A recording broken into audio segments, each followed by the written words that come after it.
દ્વારકામાં ભાજપમાં ભંગાણ પડ્યું છે। ભાજપમાં 3 વખત ચૂંટાયેલા નેતા કોંગ્રેસમાં જોડાઈ ગયા। વાલાદુદા પરમાર ભાજપ છોડીને કોંગ્રેસમાં જોડાયા છે।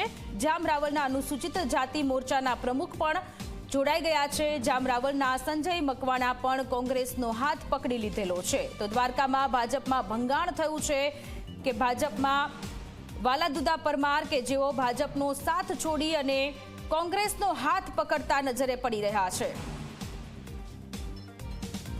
21-22 માં બનાવેલો છે એમાં દર્શાવે છે અમારી પાસે કાગળિયા છે એના બધા નગરપાલિકા અમને જવાબ આપ્યા છે એવા પણ હકીકતે રૂમ છે જ નહીં। પછી પ્લસમાં રોડે છે નહીં। પછી અમારી ગ્રાન્ટો બહુ જાજી અમારી હેતુ ફેર કર્યા વગરની બીજા અન્ય વિસ્તારોમાં વપરાઈ ગયેલ છે। પાર્ટીમાં જાણ કરી છે અમે બધી, ત્યાંથી કોઈ જાતનો અમને રિસ્પોન્સ નથી મળ્યો। અમે આ 5 વર્ષ થયા, છેલ્લા 5 વર્ષ થયા સ્થાનિક વિરોધથી બરાબર સિટી પ્રમુખ મહામંત્રી બધાને વારંવાર જણાવીએ છીએ, છતાંય એનો કોઈ નિકાસ થયો નથી હજી સુધીમાં।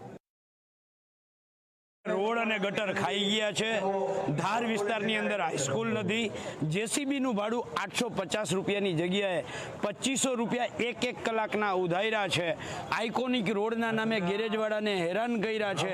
આવા અનેક પ્રશ્નો જે છે, આ પ્રશ્નોથી રાવલવાસીઓ ત્રાહિમામ થઈ ગયા। એટલું જ નહીં, ભાજપના સંગઠનના હોદ્દેદારોય ત્રાહિમામ થઈ ગયા। 40% કમિશનની સરકારના વિરોધમાં આખું ભાજપમાં જે ઈમાનદાર લોકો હતા, જે ભ્રષ્ટાચારથી ત્રાહિમામ થઈ ચૂક્યા હતા, તેઓએ આજે રાવલ ભાજપ શહેરમાંથી રજા લઈ અને કોંગ્રેસમાં જોડાયા છે।